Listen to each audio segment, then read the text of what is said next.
Good morning student. आज online class में मैं आपको क्लास 11th हिंदी में गोस्वामी तुलसीदास द्वारा रचित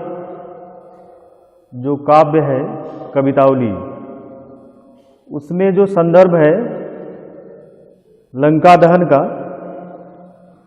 उस लंका दहन के पद की व्याख्या मैं आपके सामने प्रस्तुत करूंगा, जो आपके कोर्स के अकॉर्डिंग है। और ये वीडियो केवल वनली क्लास 11th ए के लिए है, क्योंकि कोर्स के आधार पर कवितावली उनको पढ़ना था, इसलिए क्लास 11th ए के लिए ही है। तो लंका दहन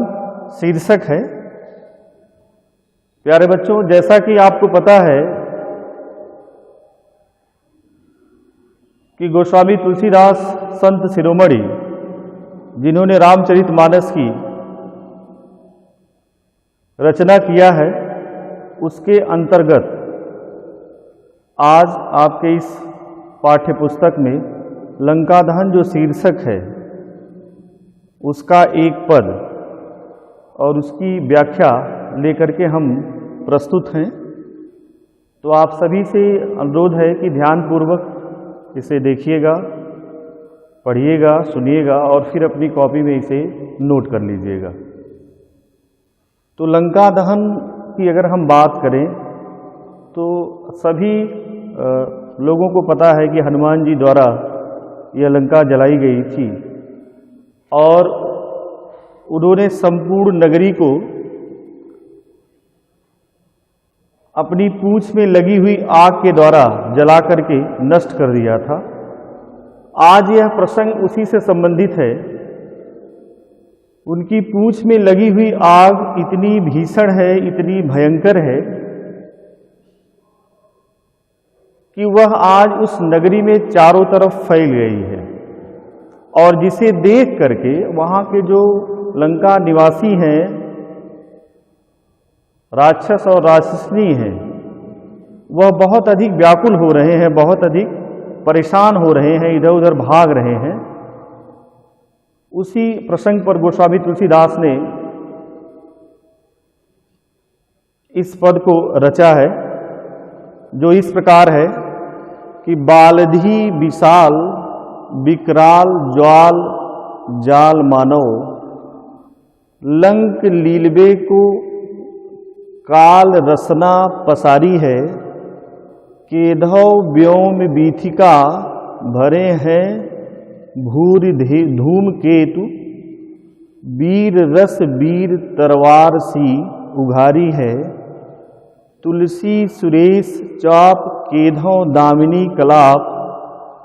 केधव चलि मेरुते कृशानुसरी भारी है, देखे जतुधान जतुधानी अकुलानी कहे, कानन उजारो अब नगर प्रजारी है। तो प्यारे बच्चों, जैसा कि आपको पता है कि यदि हम इसका संदर्भ बनाएंगे तो प्रस्तुत काव्य पंक्तियां हमारी पाठ्य पुस्तक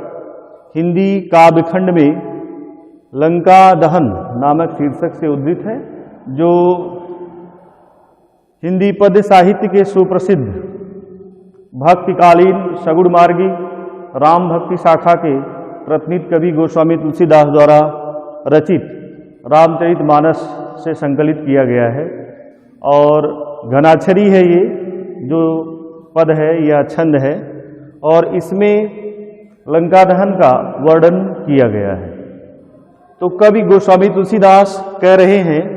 कि बालधि विशाल विकराल, यानी बालधि का अर्थ होता है पूंछ से। तो हनुमान जी की पूंछ में लगी हुई जो भयंकर आग है वह इतनी विशाल है, इतनी भीषण है कि उसकी आग की जो लपटें हैं वह इतनी अधिक उठ रही हैं कि चारों तरफ आग ही आग फैली हुई दिखाई दे रही है। कवि कह रहे हैं कि हनुमान जी की पूंछ में लगी हुई आग इतनी भीषण है, इतनी भयंकर है कि उस आग की जो लपटें हैं वह चारों तरफ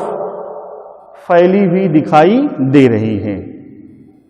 जिसे देख करके कवि कह रहे हैं कि जिसे देख करके ऐसा प्रतीत हो रहा है कि लंक लीलबे को काल रसना प्रसारी है। रसना का अर्थ जिह्वा से होगा, प्रसारी का मतलब फैलाया। तो कवि कह रहे हैं कि जिसे देख करके ऐसा लग रहा है कि आज इस संपूर्ण नगरी को ग्रहण करने के लिए या ग्रास करने के लिए काल ने अपनी जिह्वा को फैला दिया है। अर्थात उनकी पूंछ में लगी हुई आग इतनी भयंकर है, इतनी विशाल है, इतनी भीषण है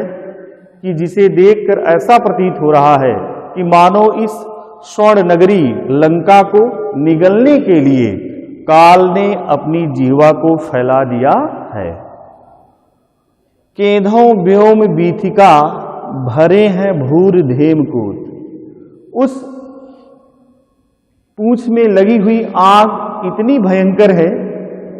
कि उसकी लपटें आकाश तक पहुंच रही हैं, जिसे देख करके ऐसा लग रहा है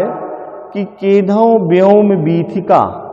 यानी आकाश मार्ग में भी चारों तरफ धूमकेतु तारे चमकते हुए दिखाई दे रहे हैं। अर्थात उस आग की लपटें, उसकी ज्वाला इतनी अधिक उठ रही है कि आकाश में चारों तरफ धूमकेतु तारे ही चमकते दिखाई दे रहे हैं। कवि कह रहे हैं कि हनुमान जी की पूंछ में लगी हुई आग इतनी भीषण है, इतनी भयंकर है कि जिसे देख करके ऐसा भी परिलक्षित हो रहा है कि कोई वीर पुरुष युद्ध मैदान में वीर भाव में आकर के अपनी रक्त रंजित तलवार को बाहर निकाल लिया है। कवि कह रहे हैं कि वीर रस वीर तलवार सी उघारी है। कहने का मतलब ये है कि कोई वीर पुरुष वीर भाव में आकर के अपनी रक्त रंजित तलवार को बाहर निकाल दिया है।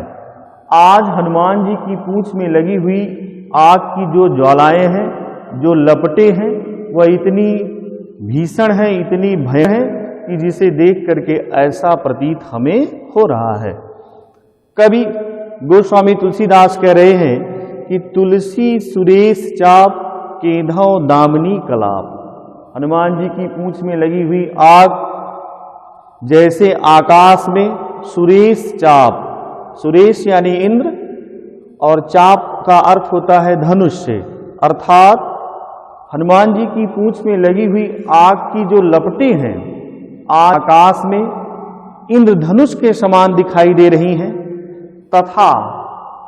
आकाश में विद्युत की तरह चमकती हुई भी दिखाई दे रही है। कहने का आशय यह है कि हनुमान जी की पूंछ में जो आग लगी हुई है वह इतनी भयंकर है, इतनी भीषण है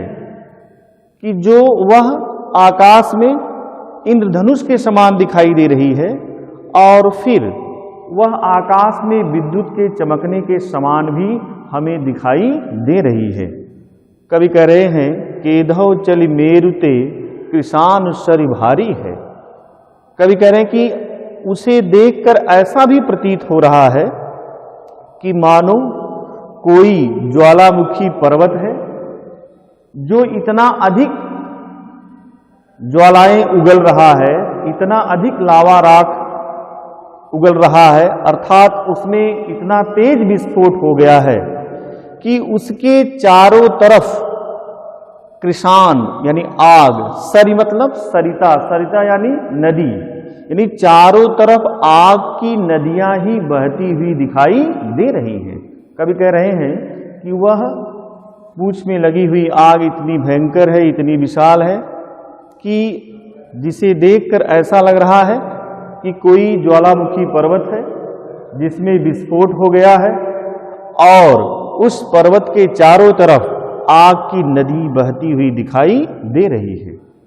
कवि गोस्वामी तुलसीदास कह रहे हैं कि इस भयंकर विनाशकारी दृश्य को देख करके उस लंका नगरी के जितने भी स्त्री पुरुष हैं, नर नारी हैं, नगरवासी हैं, वह बहुत अधिक व्याकुल हो गए हैं, बहुत अधिक परेशान हो गए हैं और व्याकुल होकर के, परेशान होकर के इधर उधर भागते हुए दिखाई दे रहे हैं और कह भी रहे हैं, देखे जतुधान जतुधानी अकुलानी कहे। गोस्वामी तुलसीदास कह रहे हैं कि इस विनाशकारी दृश्य को देख करके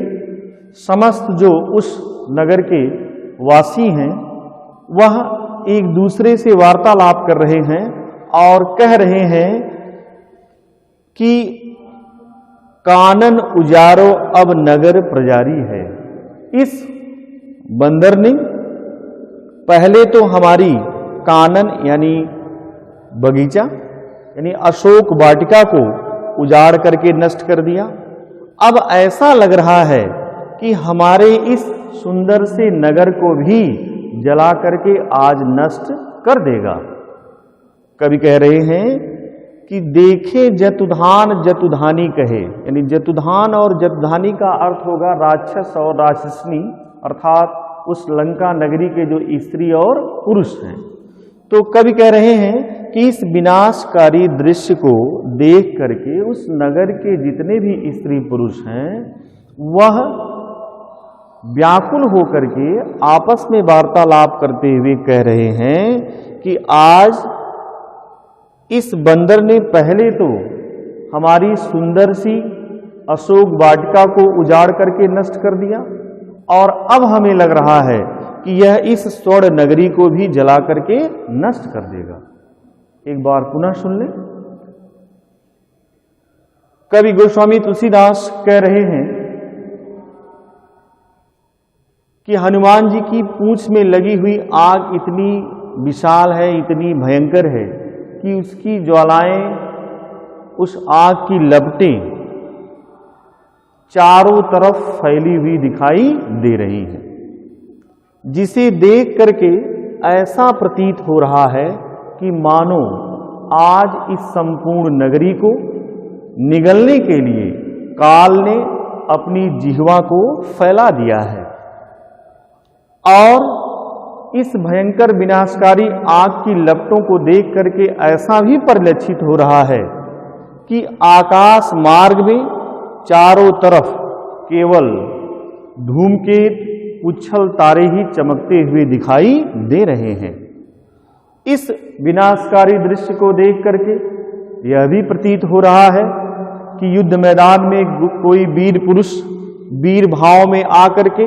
अपनी रक्त रंजित तलवार को बाहर निकाल दिया है। कवि गोस्वामी तुलसीदास कह रहे हैं कि इस हनुमान जी की पूंछ में लगी हुई आग की ज्वालाएं इतनी भयंकर हैं, इतनी विशाल हैं